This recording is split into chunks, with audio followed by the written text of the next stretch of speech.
Welcome to Imran Star Video, or as we call it, ISVi, the collaborative lens on Vancouver, unfiltered, unscripted, and powered by community. We're not just a voice behind the mic, we're a collective of creators, thinkers, storytellers, and city lovers. From coast mountain skylines to neon-lit back streets, we're covering everything from downtown buzz to the untold story shaping our scene. You'll find us exclusively on YouTube. No algorithms, no filters, just real talk. For behind the scenes, updates, and chaotic brilliance in real time, follow us on TikTok and Instagram. So, hit subscribe, drop a comment, and help us grow from 100 to 10, 0 and beyond. Because this isn't just our platform. It's yours too. Turn it up. Get into it. Let's talk Vancouver. This is ISV. Let's get one thing straight. Vancouver isn't just a knockoff New York in your favorite CW show or the moody forest where every teen vampire has a crisis. Sure, we're used to seeing our streets dressed up as Seattle or generic American City 3, but beneath the rain-soaked B-roll and stock footage aesthetic, this city has its own cinematic voice, and it's louder than a Cineplex popcorn machine during a quiet scene. Enter the Vancouver International Film Festival, better known as VIF, pronounced like the sound you make when someone asks you to explain the ending of a David Lynch movie. This annual film fiesta doesn't just exist to give film students a place to dramatically scribble notes in moleskines. It exists to showcase stories that are actually from here, created, directed, produced, and performed by the people who live in the city, pay $200-300 a month for a 300 SQFT studio, and still somehow make great art. And unlike the glitzy glam of TIFF, no shade, just different vibes, VIF is the cool, slightly scruffy cousin who pulls up in a thrifted blazer and says, "I made this film with $2, trauma, and a dream." It's deeply rooted in community, creative chaos, and giving local filmmakers the kind of platform that says, yes, your film deserves a full audience, even if it's about a talking raccoon with commitment issues. We believe in you. VIF isn't here to flex on Hollywood. It's here to tell Vancouver's own stories, and more importantly, to remind people that there are actually filmmakers in this city, not just camera crews trying to make Gastown look like Gotham. From intimate indie dramas to documentaries that make you question your life choices in a good way, this festival puts local talent center stage, not just behind the camera, but in the spotlight. So whether you're a cinephile, a casual moviegoer, or someone who only watches things with subtitles for the vibes, VIF is where Vancouver's creative soul shows up, stares directly into the lens, and says, "This one's for us."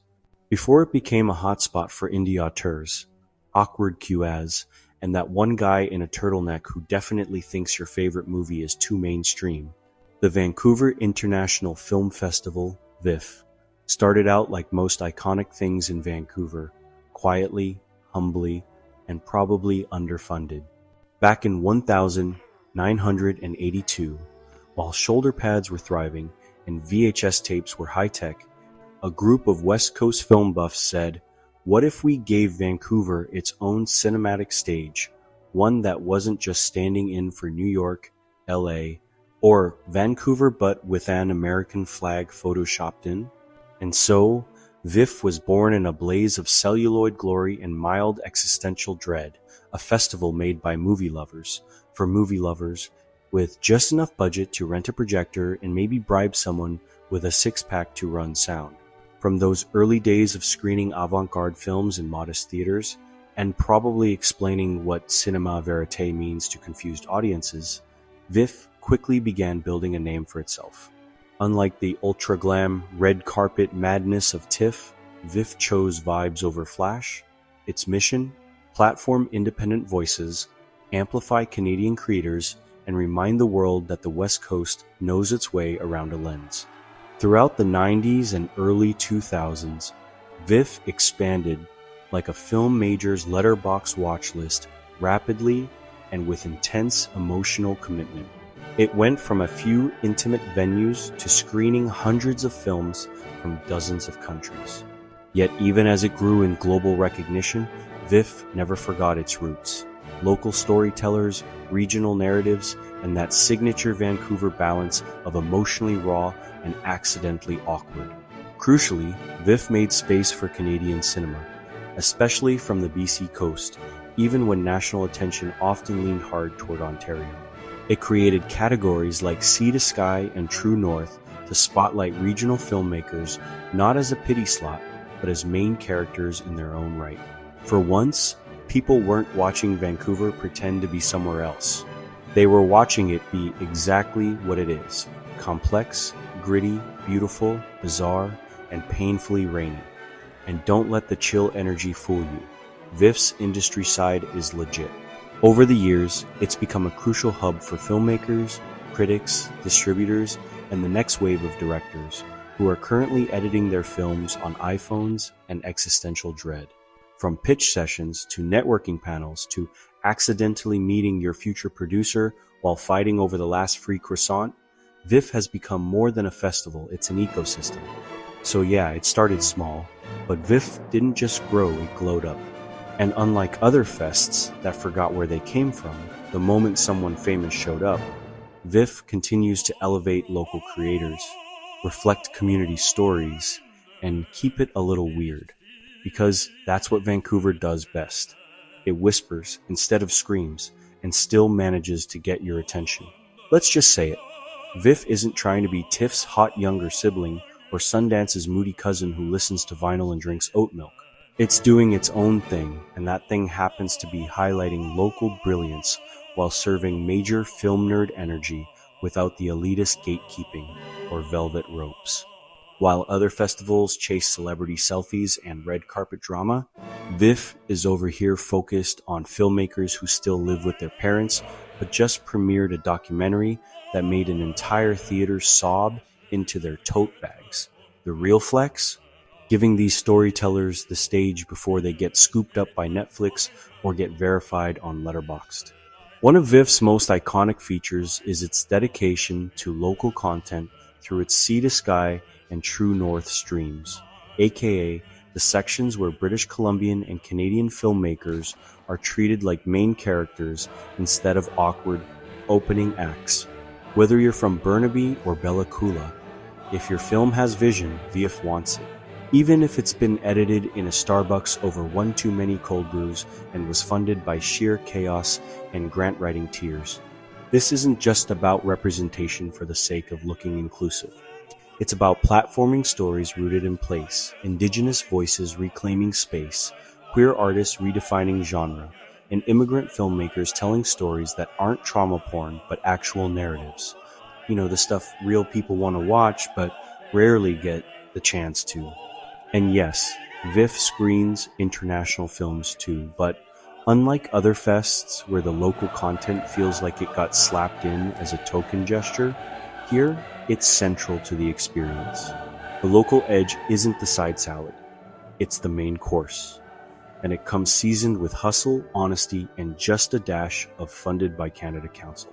Another thing that sets VIF apart, it actually cares what the audience thinks.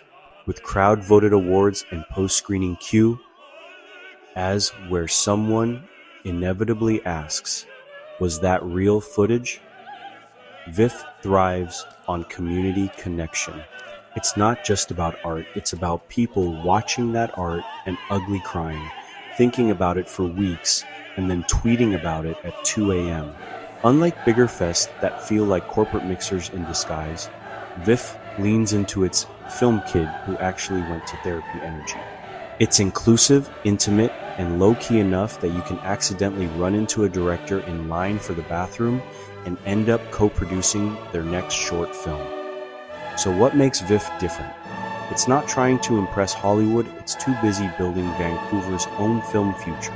It's about turning the spotlight away from blockbusters and toward the filmmaker who just maxed out their credit card to tell a story worth telling. And that's the kind of cinema we need more of.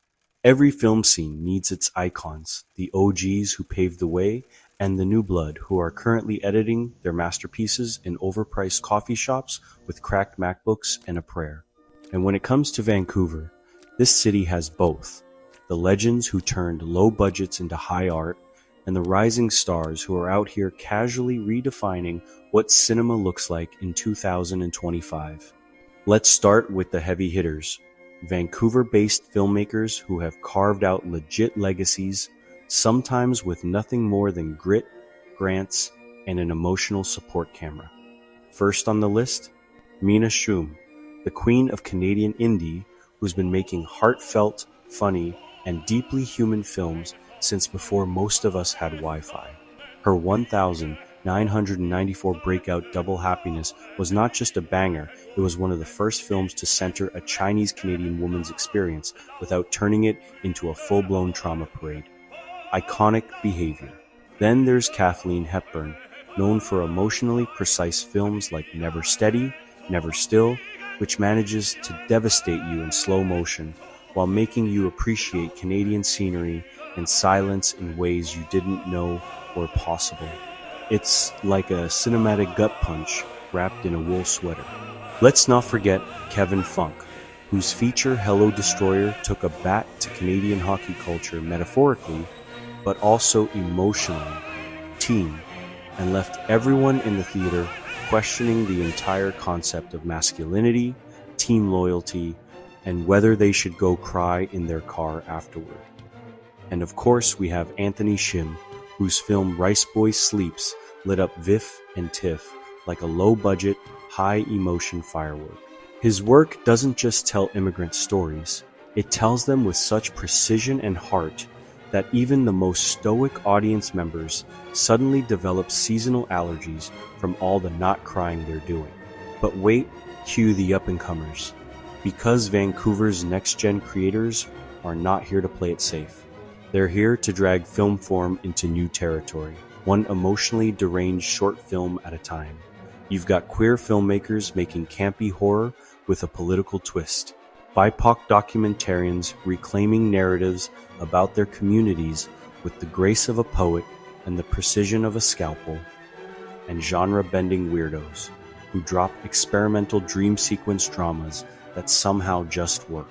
Many of them cut their teeth at VIF, whether it's through screening short films in the Sea to Sky category, developing projects through the VIF Catalyst Mentorship Program, or debuting their work in a 72-seat theater filled with friends, strangers, and someone's mom who brought muffins.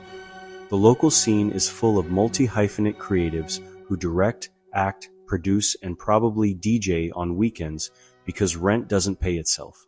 These filmmakers aren't waiting for Hollywood to call. They're building careers right here, using Vancouver as their muse, battleground, and open-air set. Whether they're shooting in East Van alleys, coastal forests, or cramped apartments with IKEA lamps standing in as lighting rigs, they're making it happen, and VIF is where they get noticed. So, yes, while the industry often fawns over emerging talent like it's some mysterious unicorn, Vancouver's been quietly raising a whole damn herd. The next wave of Canadian cinema is already here, and if you're not watching these filmmakers now, you'll be pretending you knew them before they got big in approximately 6 months. Let's get something clear right now. VIF isn't just a place to watch movies that make you feel intellectual and slightly emotionally unstable for the rest of the week. It's a full-blown ecosystem, a creative pressure cooker, where networking happens over free wine, someone's feature gets funded in a hallway, and awkward elevator pitches become actual film deals, or at least great group chat material. For starters, VIF is a career incubator disguised as a film festival.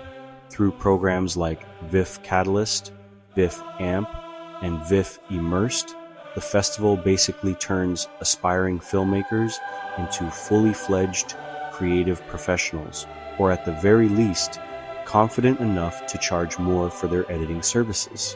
These programs offer mentorship, pitch forums, and panels where established filmmakers give advice like, trust your voice, and no, seriously, charge for your work. And while other festivals might gatekeep harder than a Tumblr mod circa 2013, VIF is known for being accessible AF. New and emerging creators actually get FaceTime with producers, distributors, and decision makers, not just a polite nod while someone scans for celebrities. It's like speed dating, but for creatives. And instead of looking for love, everyone's trying to find a producer who won't ghost them after promising post-production funds. VIF also throws open the doors for the next generation of film nerds. Whether it's student deals, school partnerships, or industry panels featuring filmmakers who look like the actual city, VIF puts serious effort into making the industry feel less like a secret club and more like a weirdly specific group project where everyone's crying but in a supportive way. Shout out to their youth programming for reminding teens that their trauma can be turned into a short film and maybe even win an award. Let's not forget the cultural and economic boost this festival gives the city. VIF transforms downtown Vancouver into a buzzing arts hive. Cinemas full, cafes crowded with tired screenwriters muttering about third act problems, and hotels teeming with international creatives trying to understand BC liquor laws. It's not just good for artists, it's good for the city's soul, and also for its Uber drivers. And of course, the community engagement, chef's kiss. Local audiences aren't just passive seat fillers. They're the kind of ride-or-die viewers who'll attend a 9 a.m. environmental doc and a midnight horror film in the same day, then go home and write a 2-0-word Reddit review about both. They vote, they ask intense post-screening questions, and they'll absolutely corner a director in the lobby to share their theories, unprompted, always. Bottom line, VIF isn't just projecting films, it's projecting futures. It's where your indie darling of tomorrow gets discovered, where your neighbor's short about climate grief becomes a sleeper hit, and where the next big director is probably right now sitting on the floor with a headset, cueing lights, and wondering if it's too late to apply for another grant. Let's be real, saying you love film, but only watching Marvel movies and Don't Look Up doesn't count anymore. It's giving, I listen to everything except country and rap energy, outdated, performative, and one dramatic violin cue away from being exposed. Supporting local film isn't about acting like a letterboxed critic with a superiority complex. It's about showing up for the artists who are out here making something beautiful with trauma, despite inflation, and without a Netflix budget. Step 1. Go to the damn screenings. Yes, even if you're tired. Yes, even if it's raining. Spoiler, it is. VIF and other local fests often have screenings with 10 tickets, aka cheaper than your last iced latte order with 3 modifiers. Want to be cultured? Step inside the indie theater? Want to be hot? Support local art. Coincidentally, those two are connected. Next, vote in the audience. Awards like your film opinions matter because they do. Trust me, these filmmakers aren't backed by Hollywood publicists or viral marketing budgets. They're relying on your 10-10 would emotionally spiral again votes to get noticed.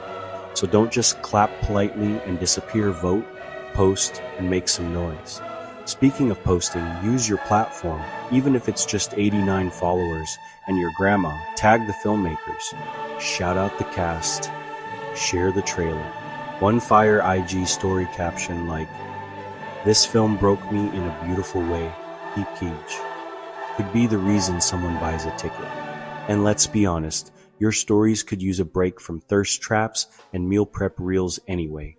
Oh, and stop sleeping on shorts and docs.